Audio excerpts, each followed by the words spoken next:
Tidak tahu saya juga Pak, namanya saya pendatang, kan saya didatangkan sama pemerintah harusnya di sini di fasilitasi yang bagus ini bagi saya di sini. Tapi nyata-nyata tidak ada Pak.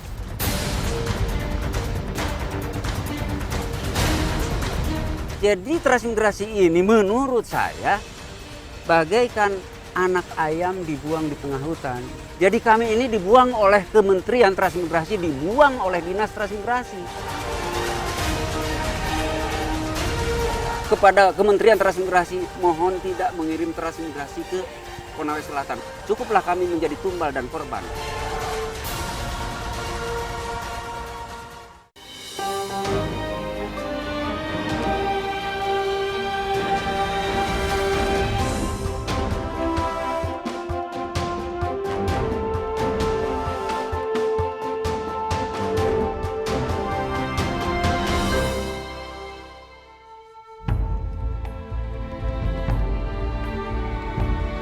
Tim Indonesiaku kali ini tiba di wilayah Kabupaten Konawe Selatan, Provinsi Sulawesi Tenggara. Kami hendak menuju desa Laikandonga yang berada di Kecamatan Landono.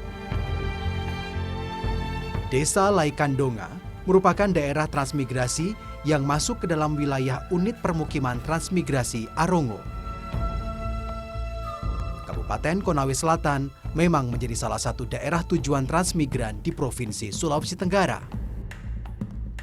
Tercatat, dari 330 desa yang ada di kabupaten ini, hampir setengahnya merupakan wilayah penempatan para transmigran.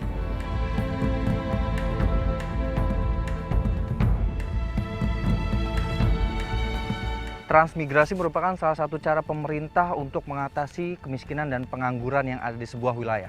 Dengan cara ini diharapkan masyarakat dapat memperbaiki kehidupan sosial ekonomi mereka di tempatnya yang baru. Namun kabarnya, sudah 5 tahun berlalu, namun kondisi masyarakat yang ada di desa Laikandongan UPT Arongo masih belum ada perkembangan. Apa sebenarnya yang menjadi kendala mereka untuk berkembang? Selengkapnya di Indonesiaku.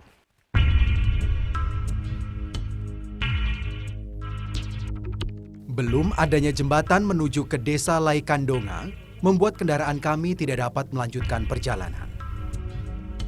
Hal ini membuat kami harus menurunkan perlengkapan liputan di ujung jalan. Beruntung, beberapa warga desa bersedia untuk membantu kami. Biasanya, warga tidak terlalu kesulitan saat menyeberangi sungai karena sungai yang tidak terlalu lebar. Namun, debit dan arus sungai yang meningkat akibat hujan yang terjadi beberapa waktu belakangan membuat tepian sungai terkikis dan membuat sungai ini semakin lebar. Ternyata, sungai ini tidak terlalu dalam. Saya pun tidak terlalu kesulitan untuk melangkah.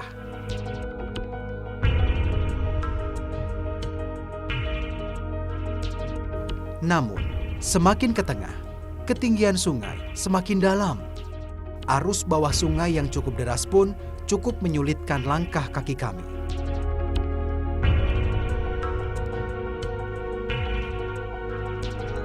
Untuk sampai ke desa Laikandonga, kami harus melanjutkan perjalanan menggunakan kendaraan roda 2. Tanah merah mendominasi jalur kami menuju desa.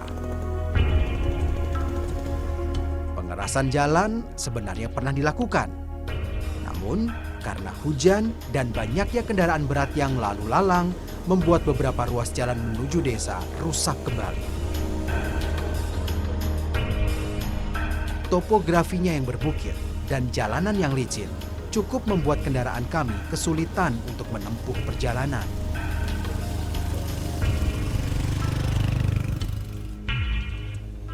Sepanjang perjalanan menuju desa Laikandonga, ada yang cukup menyita perhatian saya.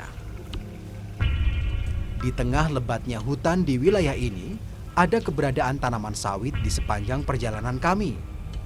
Entah, sawit-sawit ini milik warga transmigran atau milik sebuah perusahaan. Setelah menempuh perjalanan selama 1 jam, kami pun akhirnya sampai di desa Laikandonga.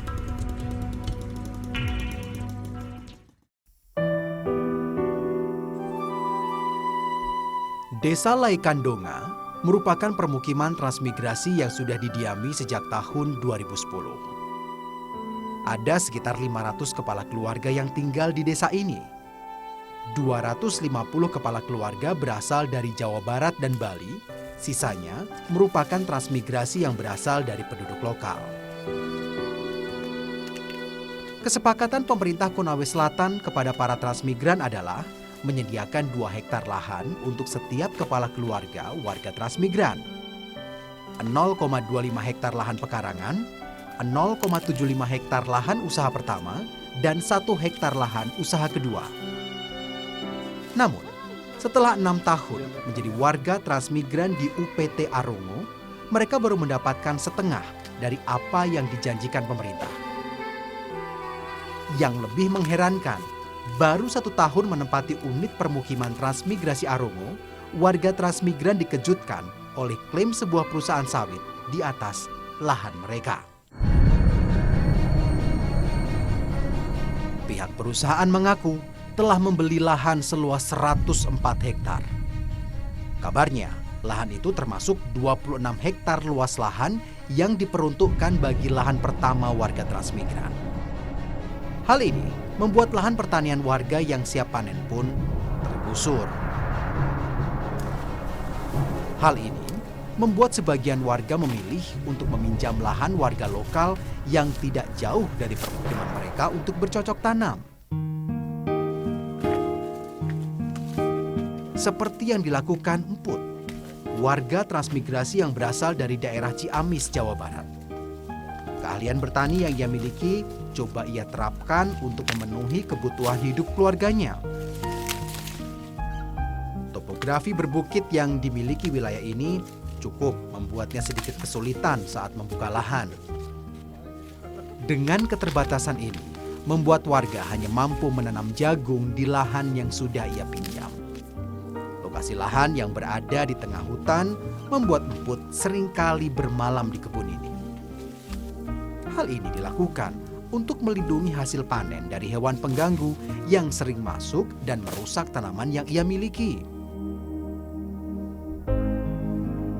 Hasil panen jagung yang ia miliki nyatanya belum bisa mengobati kekecewaannya terhadap pemerintah.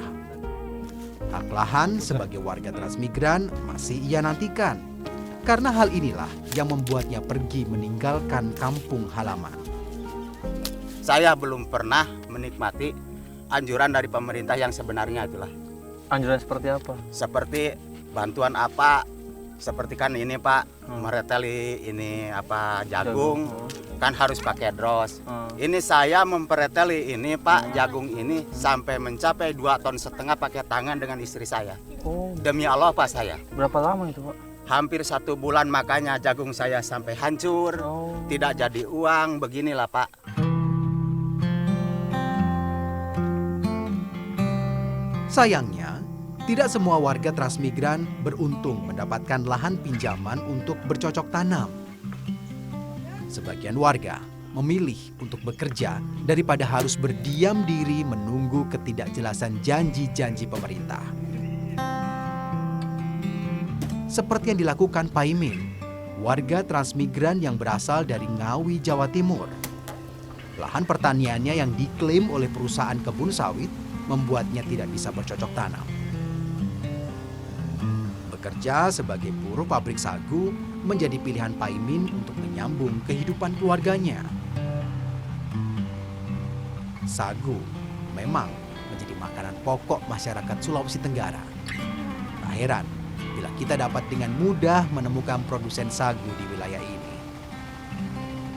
Harapan Paimin yang dahulu membuatnya datang ke wilayah ini kini berubah menjadi kekecewaan. Dengan kondisi seperti ini, Bapak merasa menyesal nggak sih Pak ikut transmigrasi ini Pak? Ya sebetulnya menyesal Pak, tapi bagaimanakah kalau kita sudah sampai di sini? Kita sudah jauh-jauh menyeberang laut. Seharusnya ya adalah bagaimana itu dari pemerintah.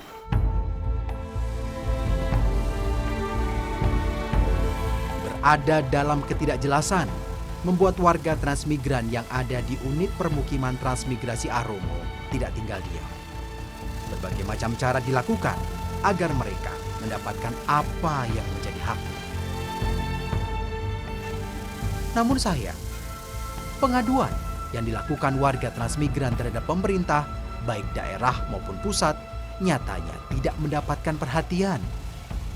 Di tengah upaya warga mencari kejelasan terkait haknya, pihak perusahaan perkebunan sawit justru terus melakukan penggusuran.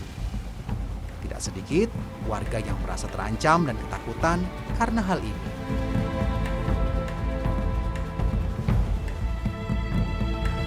Kondisi pun semakin pelik saat pemerintah daerah Konawe Selatan berencana menjadikan unit permukiman Arongo sebagai desa definitif. Hal ini seolah menjadi cara Dinas Transmigrasi Konawe Selatan untuk melepas tanggung jawab.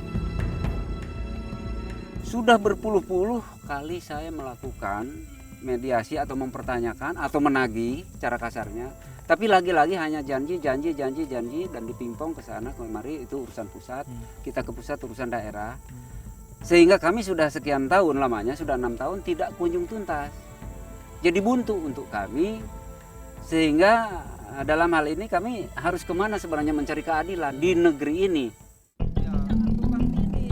Dengan statusnya sebagai desa definitif, maka Dinas Transmigrasi Konawe Selatan tidak lagi memiliki tanggung jawab terhadap masyarakat transmigran yang ada di unit permukiman transmigrasi Arongo. Akibatnya sangat telak. Warga transmigran akan kehilangan hak-haknya sebagai warga transmigran. Segala kewajiban Dinas Transmigrasi yang belum ditunaikan tak bisa lagi dituntut pemenuhannya oleh warga transmigran. Jadi mohon kiranya barangkali Bapak Presiden, tolong transmigrasi ini dibenahi. Dan kalau bisa saya usul kepada Kementerian Transmigrasi, mohon tidak mengirim transmigrasi ke Konawe Selatan khususnya. Karena Cukup saya yang menderita. Ketika ada lagi transmigrasi, dia korbannya lagi. Kasihan keluarga kami yang belum transmigrasi. Seperti kami, cukuplah kami menjadi tumbal dan korban.